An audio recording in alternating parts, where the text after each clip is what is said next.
Ang tanga ko, ang bobo ko, wala akong kwenta. Hindi ka confident? Para sa'yo to. Alam mo yung nakakalungkot? Maraming tao na sobrang galing pero they never try because they don't believe in themselves. And maybe ikaw, you're one of them. Yung lagi mong sinasabi, hindi ako magaling dyan, hindi ako bagay, baka mapahiya lang ako. But let me tell you something. Confidence is not something you are born with. It's something you build. Alam mo ba? Even the most successful people today dumaan din sa stage ng pagiging insecure, mahiyain at overthinker. Pero ang kaibahan nila sa iba, they didn't let fear stop them. Here are practical tips for people na walang confidence. Pakinggan mo to. Tip 1. Stop comparing yourself to others. One of the biggest dahilan kaya nawawala ang confidence mo is because lagi mong kino-compare ang sarili mo sa iba. Mas magaling siya, mas maganda siya, mas matalino siya, pero tandaan mo, you are comparing their highlights to your behind the scenes. Hindi mo alam, ilang beses din silang bumagsak, ilang beses silang na-reject at ilang beses silang umiyak sa gabi. Instead of competing, focus on improving yourself.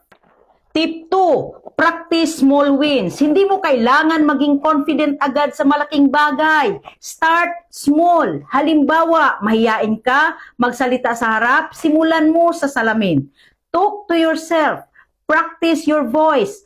Practice your smile. Kahit maliit na progress lang, celebrate it. Because small wins build big confidence. Pangatlo, change your self-talk. Napapansin mo ba kung paano mo kausapin ang sarili mo? Minsan mas grabe pa tayo sa sarili natin kaysa ibang tao. Ang tanga ko, ang bobo ko, wala akong kwenta. Stop that. Try saying this instead. I'm still learning. I'm improving every day. I may not be perfect, but I am trying. Your mind believes what you repeatedly tell it. Pang-apat, surround yourself with positive people. Kung nasa paligid mo puro negative, mapapansin mo na magiging negative ka rin. If you want to improve your confidence, be with people who support you, motivate you, and remind you of your worth. Distance yourself from people na laging nilalait ka at dinadown ka.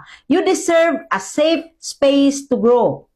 And tip 5, take action even you're scared. Here's the truth. Confidence doesn't come before action. It comes after action. Hindi ka muna magiging confident bago mo gawin. Magiging confident ka dahil ginawa mo na. So kahit nanginginig ka, kahit kabado ka, do it anyway. At yun ang tunay na tapang.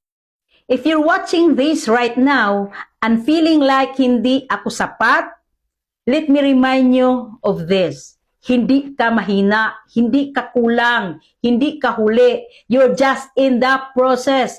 And one day, kapag balikan mo ang version ng sarili mo ngayon, you will say, salamat sa hindi mo pagsuko. O ano, natulungan ba kita? Keep safe and be healthy.